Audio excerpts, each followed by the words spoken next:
All right, folks, back on the Bossman show. We're going to sales here in the CIAA Virginia State Trojans. Coach Henry Frazier, third with me here on the Bossman show. Coach Frazier, you see him to there, folks. Coach, how you doing, man?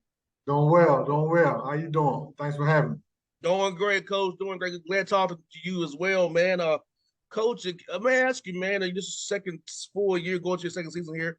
Talk about the growth in your program from year one to year two that's really stood out to you. Yeah, I mean it's like night and day for real. I get the sense that these are my guys. They get the sense that I believe in them. That they know that I believe in them, they're willing participants. And like I tell the coaches, we the only ones can mess this up. We have a captive audience. Young men are doing everything we ask them to do. So now it's just time to go out and execute, win some ball games. So now, and how are you seeing your team get bigger and stronger and faster, more in tune with your scheme over the summer here and the fall as you get ready for this game here coming up here in a few weeks and days here, really few Yeah, days here, man. So 4 days. Yeah, yeah, no, yeah. We have workouts, we have schemes. Schemes ain't changed. The language haven't changed. So that's the good thing for kids, the familiarity. I think that's one of my key ingredients to having success.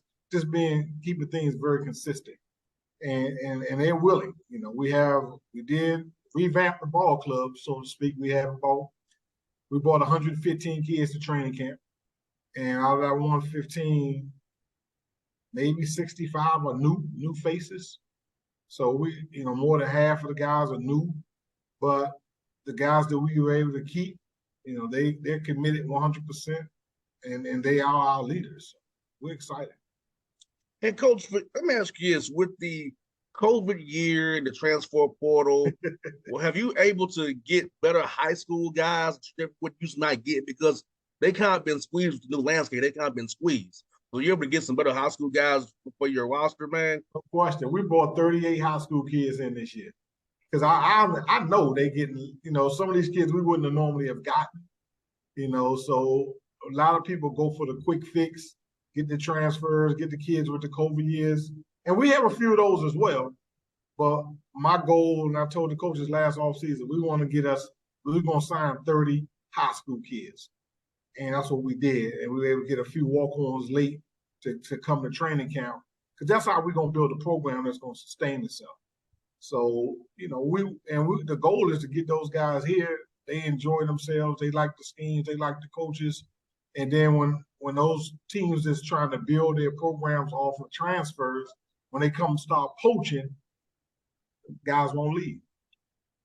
Yeah, because you have continuity, guys coming in, excuse me, from day one together, building that bond. Because you and I both playing football, having that rapport with your brother and with your teammate is one of a kind, and that can inspire you to stay. If you know you build something special, you build them towards something that championship wise, they'll make a guy say, "I won't be a part of this a little bit longer."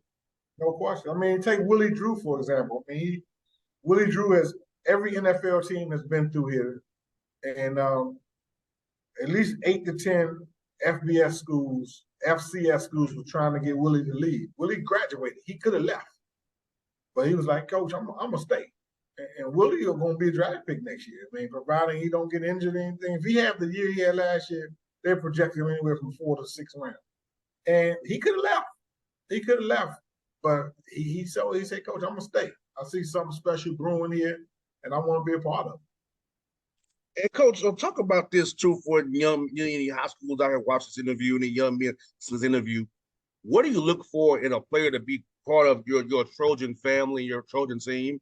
And what must they possess on the field and off the field for you to consider them to be one of a Trojan that you want to bring into this program? Yeah, well, I mean, it's position by position. To be honest with you, there's not a blanket type of person that I'll recruit. Each position, I'm looking for different characteristics in each position, whether it's on the field, personal. I want them to kind of meet certain criteria that we like to have based off positions. As far as off the field, long as there's nothing major, just standing out from a legal standpoint, I don't really worry about when young people make mistakes because they're gonna make mistakes. I'm not here to bury anyone. I'm here to uplift folks. So, but it really depends on the position. Like this year, we signed 8 offensive linemen. One of the center guy who played some center in high school. Then we want some tackle bodies.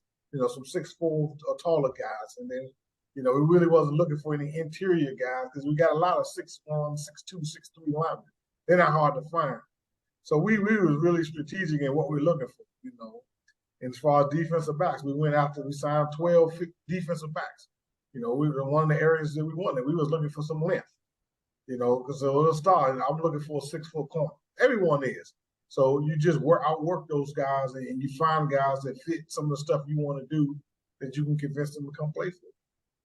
Yes, indeed. And Coach, for you, man, their degree, Virginia State. I mean, close to DMV.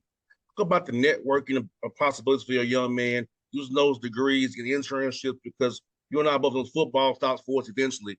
And talk about that piece, getting that degree from Virginia State and having those young men network the right way to make some of themselves after football. Yeah, man. I'm gonna tell you, Virginia State busting at the seams, man. We got kids staying in hotels. We got trailers on campus. They broke the freshman record from last year this year.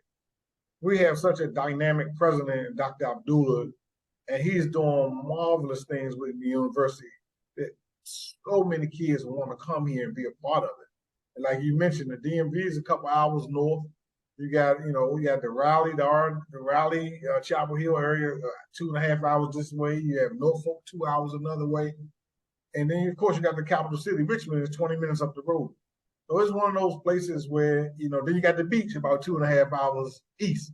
So it's a beautiful place to come to get a degree. The university is thriving. I mean, it's just taking off right now. We just laid field turf last year. We got a big jumbotron that's going up this year. We're supposed to break ground on our field house as it relates to football this year. State-of-the-art tennis course. They laid an unbelievable track down.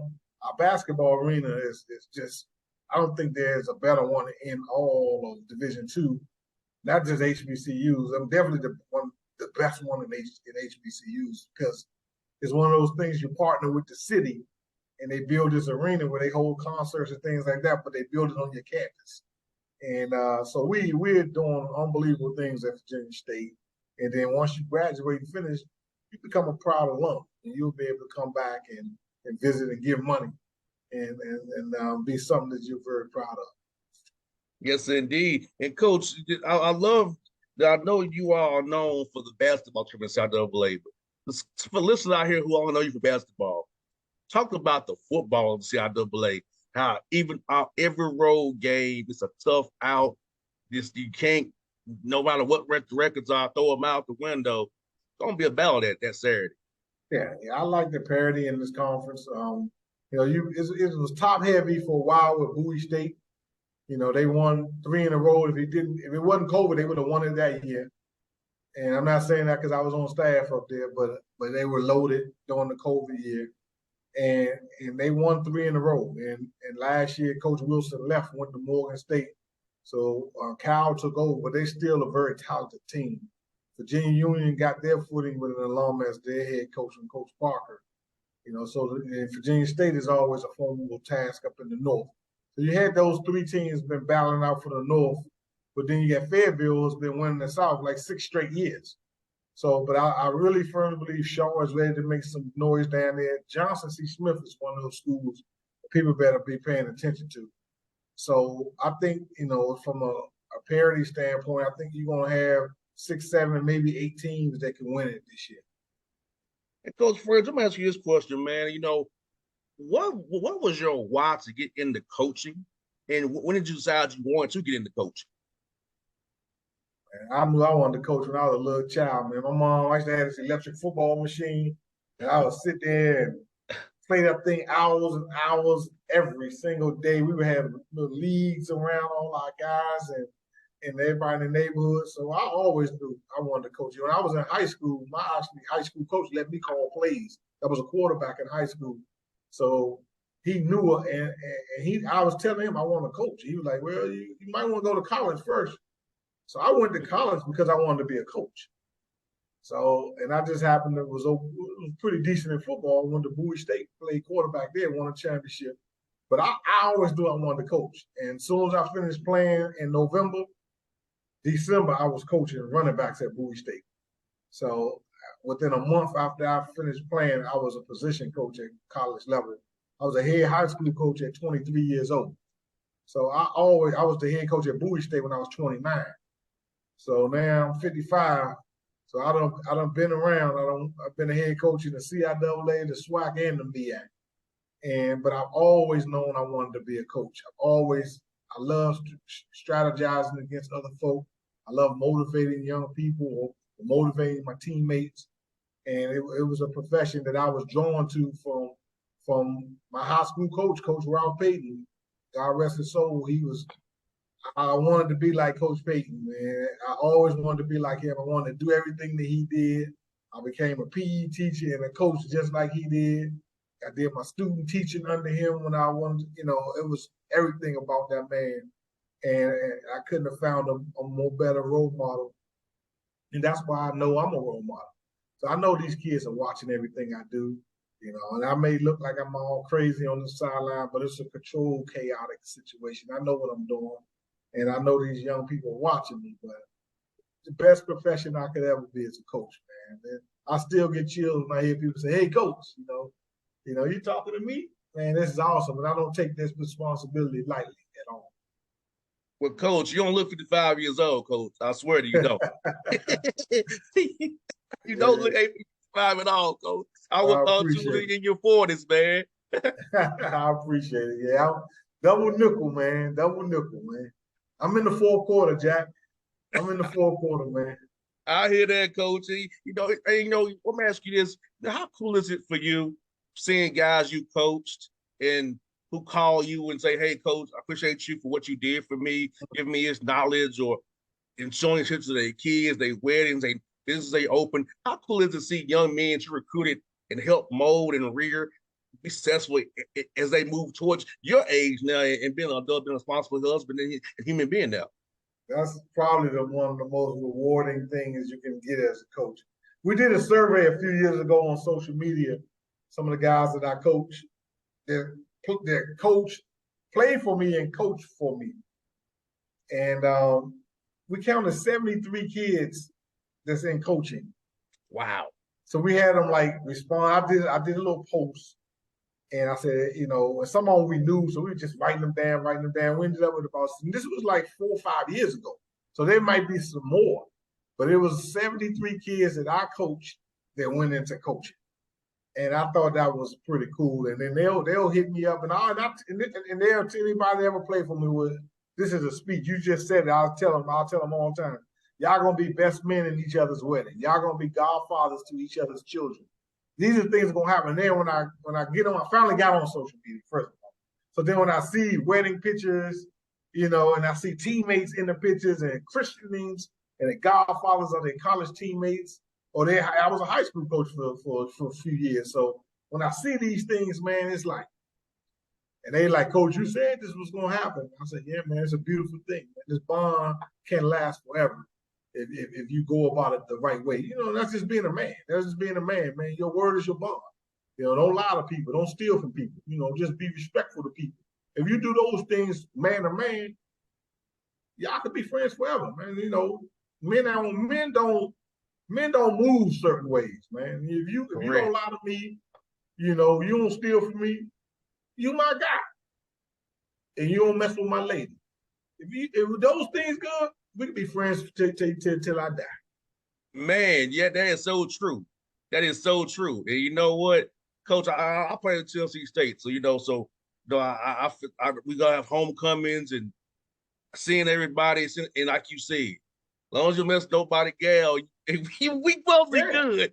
Yeah, we good. So it's kind of tricky, seeing some of my teammates with certain people like. That ain't cool, but okay. Yeah, At yeah, yeah. homecoming.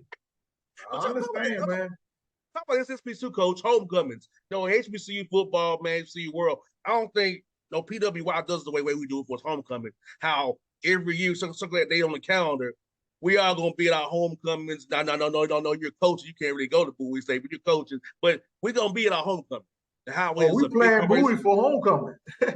I How are get the you? chance to go to the homecoming game. We were actually playing Bowie State for their homecoming. So Wow. I'm sitting here like, oh my goodness, this is gonna be. I've never coached. This last year was the first year I coached against Bowie. They beat the brakes off us, and then this year I get a chance to go back to the stadium where I was a head coach and a player, and bring a team in there. So I'm October 7th. I know the date. Believe me, I get all the emails from all the alums and everybody sitting there like, hey, Frazier, you coming for homecoming. All the Q dogs, they waiting on me. So I said, okay, I'll be ready. We'll be there. We'll be there. Yes, sir. Coach Frazier, it's good to talk to you, man. I've noticed you over the years from Black College football, man. So, like I said, it's good talking to you, man. You're a legend of what we do here in Black College football, man. And like I said, that can help you out. You use this platform I got here. I've been doing this for 12 years, coach. 5.5 million listeners here, man. So I want to let people know about the CIAA. I want to put the SIAC. I want people to hear about good things we're doing, not just because you're winning a lot, just because people need to hear about it. You know how they cover us, coach. Either Yeah. something bad happens or you win a lot. I want to do it because I just want to do it for you all as a I service appreciate it. I to be appreciate it, man. one of I'm an HBCU guy, man. Man, like I said, I got 3 degrees from HBCUs, man. Been a head coach at 4 HBCUs, three of the conferences. This is who I am, man. This is gonna be my legacy, and like I said, I'm in the fourth quarter, but I ain't lost no energy, man. We got some games to win, some championships to win. So Yes, sir, coach. It was fun talking to you, man. I'm getting them offline, coach. I appreciate you, man. Anytime, man. All right.